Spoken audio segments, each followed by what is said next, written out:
Welcome to Luca and Miguel. Enjoy the video. In this video, I will show how to change Ford Ecosport key battery. Start by locating the small release tab on the key fob and sliding it to pop open the mechanical key.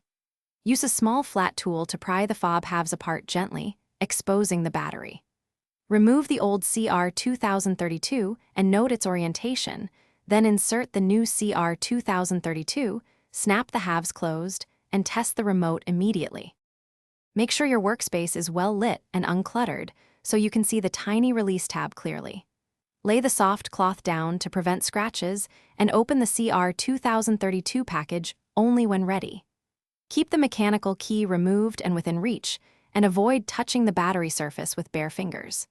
If the fob resists opening, stop and reposition your tool to prevent cracking the plastic shell. If you're finding this helpful, please subscribe and like so I can keep sharing simple car fixes. Quick recommendation. A book I often mention is The Simple Path to Wealth because better money habits free up time for projects like DIY car care. It's a great companion to saving money by doing tasks yourself. Check the description for the link and other deals, and now let's get back to the video.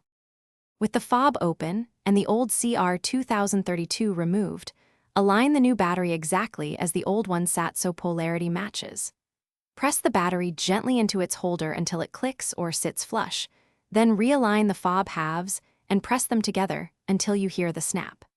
Reinsert the mechanical key and verify all buttons work from a short distance to confirm proper installation and connectivity. Thanks for watching and please subscribe. It's the best investment you'll ever make.